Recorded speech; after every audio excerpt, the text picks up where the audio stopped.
the Honest Midwife.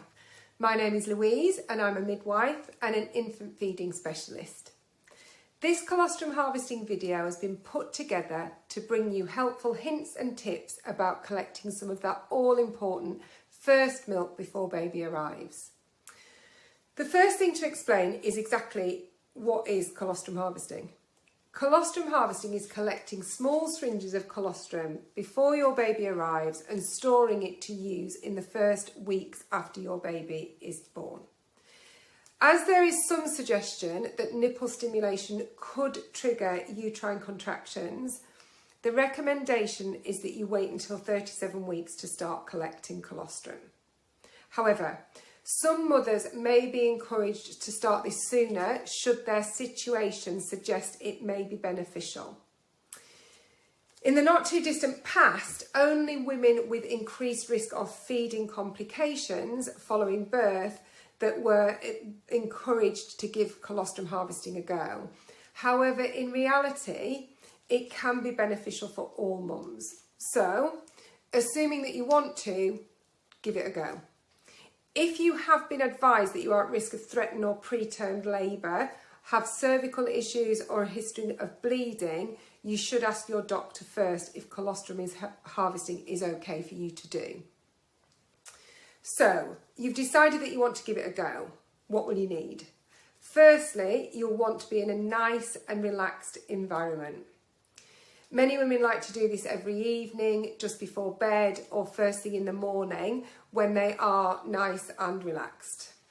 You will need some colostrum harvesting syringes like this or a sterilised cup to collect the liquid into.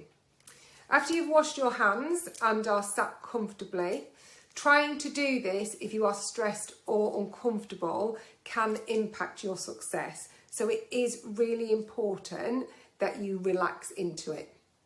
Start with a gentle massage to the breast like this, moving all the way round. Avoid putting too much pressure on the breast. This gentle touch massage helps to release the hormone oxytocin, which really aids the production of milk. Next up is a little nipple stimulation like this. This prompts the release of our next hormone, prolactin. If you have tried to do this a couple of times and not managed to collect anything, it is worth trying a warm bath or a warm compress beforehand, as this may help to stimulate the breast a little bit. Now you can start to try to express some colostrum.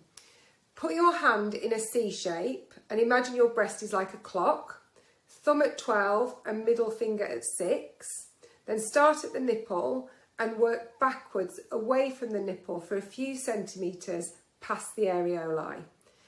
Gently press down on the breast tissue, squeeze slowly and rhythmically with an even pressure. And hopefully you'll start to see the liquid come out of the nipple. Then you move your way round, all the way round the clock.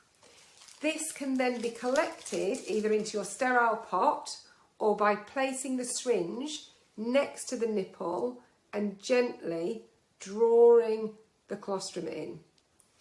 Please remember, not everyone gets colostrum in the first or even second try, and some women actually never manage to get any.